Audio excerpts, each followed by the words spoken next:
ये Indian नेपोटिस्ट डकैट्स of India association जो है, जो सो कॉल INDI है, इनकी आदतें केकड़े जैसी है। ये केकड़े हैं बेसिकली, एक चढ़ेगा दूसरा खींचेगा, एक चढ़ेगा दूसरा खींचेगा। तो ये हमारी समस्या थोड़ी ना है।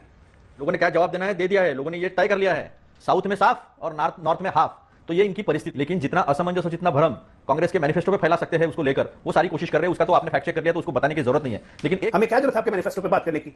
सड़ा गला मैनिफेस्टो लेकर आए, इस मैनिफेस्टो से पाकिस्तान में चुनाव लड़ते, हिंदुस्तान में क्यों आगे चुनाव लड़ने? नहीं, देखिए, ये आंध्र प्रदेश में फुल स्टेट का पैकेज स्पेशल स्टेटस देने वाले थे, दिया इन्होंने। क्या जवाब देंगे वहां पर जाकर?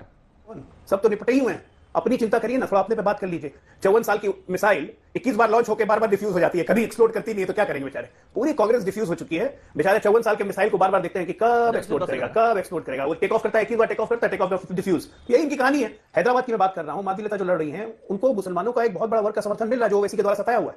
उसमें महिलाएं हैं। आपको पता है अनकंफर्म रिपोर्ट के अनुसार 50,000 लड़कियां अरब भेजी जाती हैं हैदराबाद और वहां से तेलंगाना से।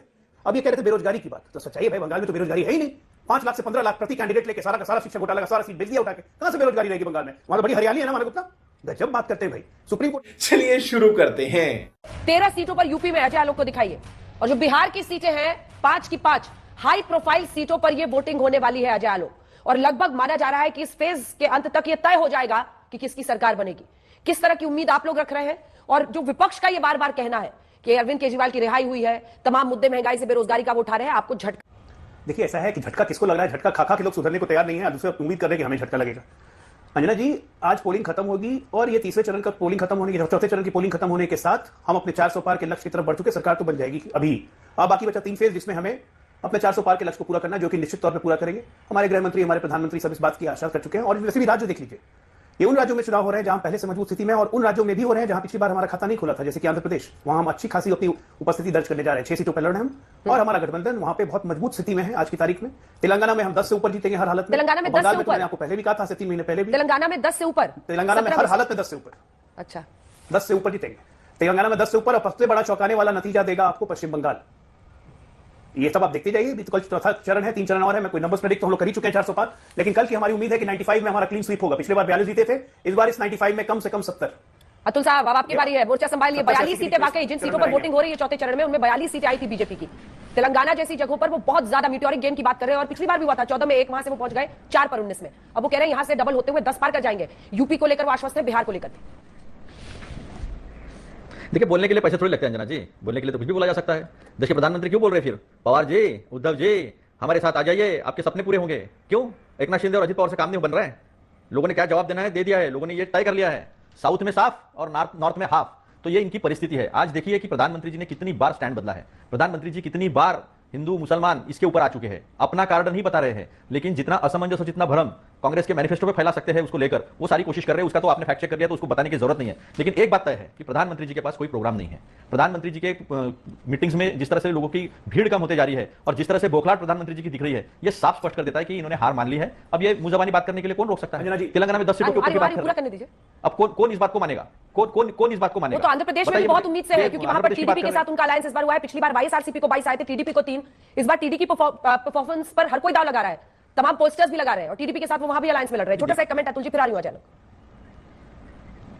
नहीं, देखिए, ये आंध्र प्रदेश में फुल स्टेट का पैकेज स्पेशल स्टेटस देने वाले थे, दिया इन्होंने। क्या जवाब देंगे वहां पर जाकर?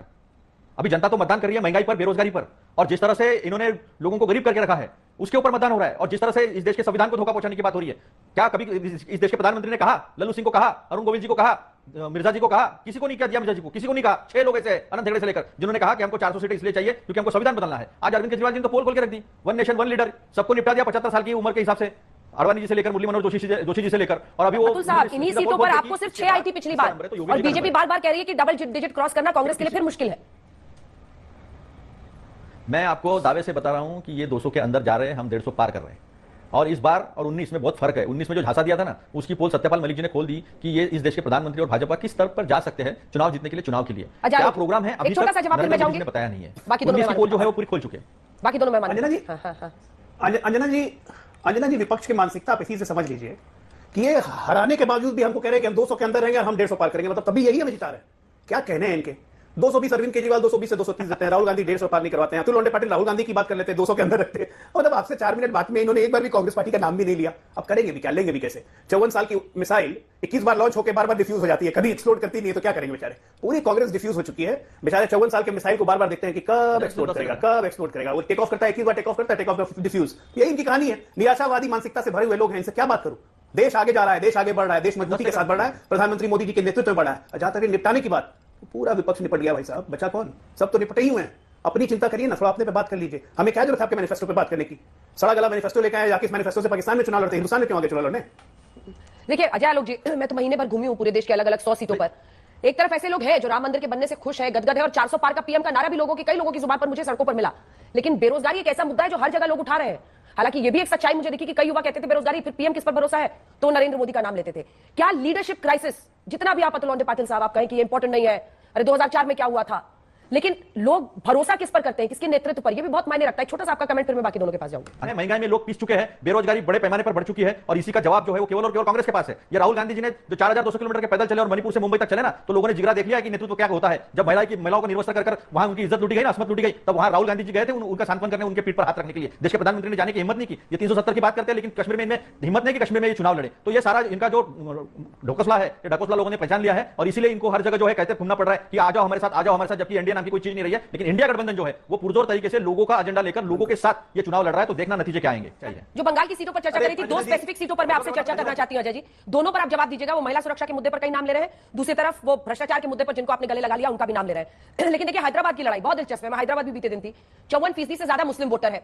अच्छा, माधवी लता असदुद्दीन ओवैसी को एक तरह से लड़ाई देने के लिए वो कोशिश करिए पासमानदार शिया मुस्लिम आए उनकी तरफ वोट दे, लेकिन क्या वाकई जो 40 साल से एक परिवार का गढ़ है वहां पर वोट सेंध लगा पाएंगे? आप आसनसोल पहुंची है बंगाल में, पहले पवन सिंह के नाम का आप लोगों ने ऐलान कर दिया, फिर पता चला इसके तो वीडियो ही सब वहां के इमोशंस के खिलाफ थे, सेंटिमेंट के खिलाफ थे, फिर आपने एसएस अहलूवालिया साहब को दुर्गापुर से उठा के शत्रुघ्न सिन्हा के सामने खड़ा कर दिया है। क्या ये वहां पर आपको मुश्किल पैदा कर सकता है? क्योंकि उत्तर बंगाल में अगर आप देखें आपकी परफॉर्मेंस अच्छी रहती थी। आसनसोल तो टीएमसी को पहली बार शत्रुघ्न सिन्हा ने दिलाया उपचुनाव में 22 में। देखिए, उपचुनाव में हमेशा सरकार की चलती है, सब कोई जानते हैं। इसलिए शत्रुघ्न सिन्हा के उपचुनाव जीतने से आसनसोल का सीट का गणित नहीं बदलता है। ये मत भूलिए कि शरद सुरेंद्र सिंह अहलूवालिया आसनसोल में पढ़े लिखे बड़े हुए हैं, बिहार के रहने वाले हम लोग जानते हैं, लेकिन आसनसोल पूरे पश्चिम बंगाल में उनके जीवन का बहुत बड़ा हिस्सा व्यतीत हुआ है। और जहां जहां गए लास्ट मोमेंट पे गए जीते हैं, चाहे वो दार्जिलिंग हो, चाहे दुर्गापुर हो, और आसनसोल हो। यहाँ पे भी 3 दिन पहले ही डिक्लेयर हुआ था, और आसनसोल की जनता उन्हें विश्वास व्यक्त करेगी, क्योंकि जिस सीट को भी रिप्रेजेंट किया है उस सीट में इतना काम किया है कि लोगों का उनके प्रति विश्वास बढ़ते गया है। ये है भारतीय जनता पार्टी की शक्ति। हैदराबाद की मैं बात कर रहा हूं, माधवी लता जो लड़ रही हैं, उनको मुसलमानों का एक बहुत बड़ा वर्ग का समर्थन मिल रहा है जो ओवैसी के द्वारा सताया हुआ है। उसमें महिलाएं हैं। आपको पता है अनकन्फर्म रिपोर्ट के अनुसार 50,000 लड़कियां अरब भेजी जाती हैं हैदराबाद और वहां से तेलंगाना से। उन सबका परिवार, उन सबका पीड़ित परिवार, इन सबकी लड़ाई माधवी लता राजनीति में आने से 10 साल पहले से लड़ रही है। तो मैं एक बात, दूसरी बात बंगाल के बारे में बात कर रहा था। ये अधीर रंजन चौधरी, आप इनसे कोई भी सवाल पूछिए, ये लोग आपस में बात करने लगेंगे, एक दूसरे की टांग। अरे बीच में क्यों बोल रहे हैं भाई? बीच में मानव जी मैं आऊंगी आपके पास, मैं आपसे जवाब ले लूंगी इसके बाद। मेरा वादा है, रुक जाइए, उनको पूरा करने दीजिए। मैं आ रही हूं आपके पास मानव जी, इसके बाद आप ही बोलेंगे पूरा। ये इंडियन नेपोटिस्ट डकैट्स ऑफ इंडिया एसोसिएशन जो है, जो सो कॉल्ड INDI है, इनकी आदतें केकड़े जैसी है। ये केकड़े हैं बेसिकली, एक चढ़ेगा दूसरा खींचेगा, एक चढ़ेगा दूसरा खींचेगा। तो हमारी समस्या थोड़ी ना है। कांग्रेस खींचती है, सीपीआई चढ़ने लगती है केरला में, कांग्रेस उसको नीचे खींचती है। राहुल गांधी कहते हैं मुख्यमंत्री को जेल भेजो, हम उसके बाद सीपीआई वहां पर लड़ाई करेगी। अब बंगाल में गठबंधन करके ममता दीदी से लड़ेंगे। ममता दी कहती है कि भारतीय जनता पार्टी और को वोट मत देना, लेकिन कांग्रेस और इसको सीपीएम को वोट दिया तो भारतीय जनता पार्टी को वोट जाएगा। तो क्या लड़ेंगे हमसे? क्या लड़ेंगे? इनमें कोई यूनिटी नहीं, इनका एक ही लक्ष्य है, इसी तरह से सत्ता को चिपके रहो। अब ये कह रहे थे बेरोजगारी की बात, तो सच्चाई है भाई बंगाल में तो बेरोजगारी है ही नहीं। 5 लाख से 15 लाख प्रति कैंडिडेट लेके सारा का सारा शिक्षा घोटाला का सारा सीट भेज दिया उठा के, कहां से बेरोजगारी रहेगी बंगाल में? वहां तो बड़ी हरियाली है ना मानव गुप्ता। गजब बात करते हैं भाई। सुप्रीम कोर्ट ने केस स्टे दे दिया, हाईकोर्ट ने केस कैंसिल कर दिया, शर्म नहीं आती है बेरोजगारी की बात करते हुए? अरे हमने तो स्वरोजगार योजना के तहत 37 लाख करोड़ का मुद्रा लोन इकट्ठा करवाया, 48,000 सुपर जनधन अकाउंट खोले, देश की इकोनॉमी बदल रही है, स्वरोजगार बढ़ते जा रहा है। राजनीतिक बेरोजगारी इन पे हो गई है। राजनीतिक बेरोजगारी की जब ये बात करते हैं ना, पता चल जाता है कि कब कब ये सिंबल बदलते हैं। पलटू राम इनके यहाँ सिर्फ नेता नहीं है, ये भी पलटू राम है। अब पलटू राम करते करते ये सिर्फ चाटुकारिता में चले गए हैं। अलौकिक होइए, देश की व्यथा को समझिए। आज जो संजय अपनी राजनीतिक बेरोजगारी की बात सोचिए, समझे ना? पूरा चिट्ठा खुल जाता है तो आप क्यों हो जाते हैं? आप संदेश खाली जैसे कितने संदेश खाली आपने बनाए हुए ये सबने देखा है।